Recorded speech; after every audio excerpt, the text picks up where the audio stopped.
သက်အာမခံဆိုတာဘာလဲအသက်အာမခံကိုဘယ်လိုလူတွေကအဓိကလိုအပ်ပါသလဲနံပါတ်1အိမ်ရဲ့အဓိကဝင်ငွေရှာသူ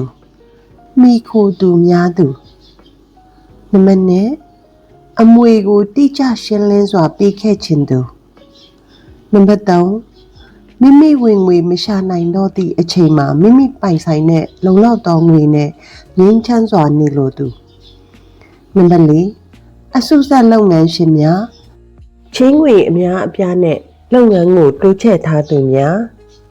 နံပါတ်5ငွေစုရင်ကင်ဆာရောဂါကုသဆေးအတွက်ကြိုတင်ပြင်ဆင်ထားလိုသူများသင်ဟာအထက်ပါချက်တွေထဲကတစ်ချက်နဲ့ကိုက်ညီနေပြီဆိုရင်အသက်အာမခံကိုမရှိမဖြစ်လိုအပ်နေသူတယောက်ဖြစ်နေပါပြီ။ဘာကြောင့်လဲဆိုတာကိုထပ်ပြီးလေ့လာကြည့်အောင်နော်။အိမ်ရဲ့အဓိကဝင်ငွေရှာသူဆိုတာကအိမ်တော်ဦးစီးကိုယ့်ရဲ့ကွယ်လွန်မှုကမိသားစုရဲ့ဗဏ္ဍာရေးအခြေအနေကိုချက်ချင်းထိခိုက်လဲပြိုပြည့်ယွင်းရင်းညိုင်သွားစေသူမျိုး။သားသမီးတွေရဲ့ပညာရေးလမ်းကြောင်းတွေလည်းပြတ်တောက်သွားစေနိုင်တယ်လို့တက်ကြီးရွယ်အိုမိဘများလည်းမိကိုသူမဲ့ဖြစ်စေနိုင်သူမျိုးကိုကအဲ့လိုလူမျိုးဖြစ်နေပြီဆိုရင်ကိုမရှိတော့တဲ့အချိန်မှာမိသားစုရဲ့နေ့စဉ်စားဝတ်နေရေးအိမ်စီရိတ်သားသမီးပညာရေးစိတ်စတာတို့ကိုအချိန်မပြတ်ဆက်လက်အထောက်အကူပြုနိုင်ဖို့အတွက်အသက်အာမခံဟာမရှိမဖြစ်တဲ့လုံခြုံမှုတစ်ခုပါနံပါတ်1အမွေကိုတိကျရှင်းလင်းစွာပေးခဲ့ခြင်းသူများအမွေဆိုတာမိဘများကတရားမျှတစွာမခွဲခဲ့ရင်မောင်နှမတွေရဲ့ချစ်ချင်းကိုဖြိုခွင်းနိုင်တဲ့ခိုင်လုံတဲ့အကြောင်းရင်းတစ်ခုဆိုပေမဲ့လည်းအသက်အာမခံမှာကိုပေးချိန်တဲ့သူကိုခံစားသူနေရာမှာထားပြီးပေးချင်တဲ့အရေးအတွက်အတိအကျပိုင်းခြားထားနိုင်ခဲ့သလိုထိုငွေတက်လွဲပြည့်မီအောင်စုဆောင်းနိုင်ခြင်းအပေါ်မှာလုံးလုံးပူပင်ကြောင်းကြစရာမလိုပါဘူးရှင်ဥပမာပြောရမယ်ဆိုရင်ရောချေးငွေကို3,500လို့သတ်မှတ်ပြီးပရီမီယံပေးသွင်းခဲ့ရင်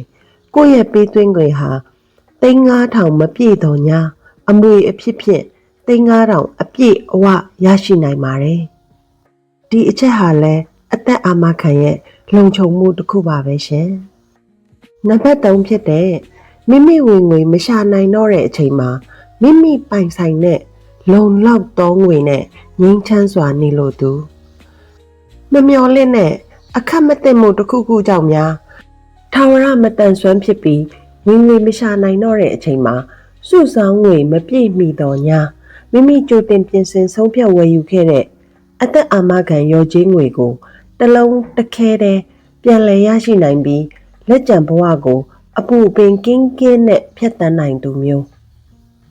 ဥပမာရောချေးငွေကို3,500လို့သတ်မှတ်ပြီးပရီမီယံပေးသွင်းခဲ့ရင်ပေးသွင်းငွေ3,500မပြည့်တော့ညာထာဝရမတန်မစွမ်းဖြစ်ခဲ့လင်3,500အပြည့်အဝရရှိနိုင်ပါတယ်တခုခုများဆိုတာကိုကြိုတွေးပြီးပူပန်တတ်ခဲ့ရင်ဒါကလည်းမရှိမဖြစ်လိုအပ်တာပါပဲရှင်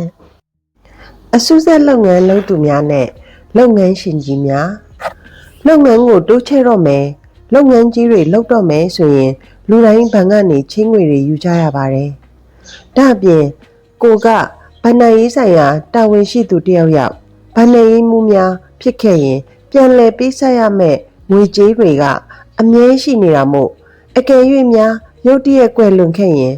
အာမခံရောချေးငွေနဲ့ကြန့်ရှိနေတဲ့အကျွေးတွေကိုဆက်နိုင်တဲ့အတွက်မိသားစုအပေါ်ဝင်ထုတ်ဝင်ပိုးမဖြစ်အောင်ကူညီပေးနိုင်တယ်လို့လုပ်ငန်းအတွက်လည်းဆုံးရှုံးသွားတဲ့ငွေကြေးတွေကိုကာမိစေနိုင်ပါတယ်ဒီလောက်ဆိုရင်ဖြင့်အသက်အာမခံရဲ့အခန်းကဏ္ဍကိုလူကြီးမင်းတို့ခံမှန်းမိလောက်ပါပြီနော်နောက်ဆုံးတစ်ချက်အနေနဲ့ဒါကတော့အပူစုပေါ့နော်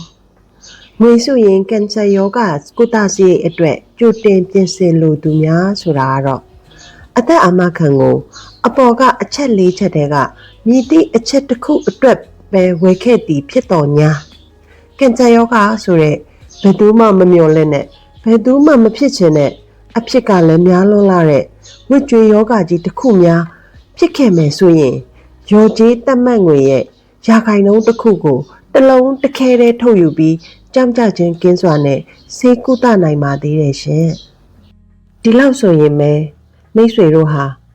ကိုဟာအသက်အာမခံလိုနေပြီလား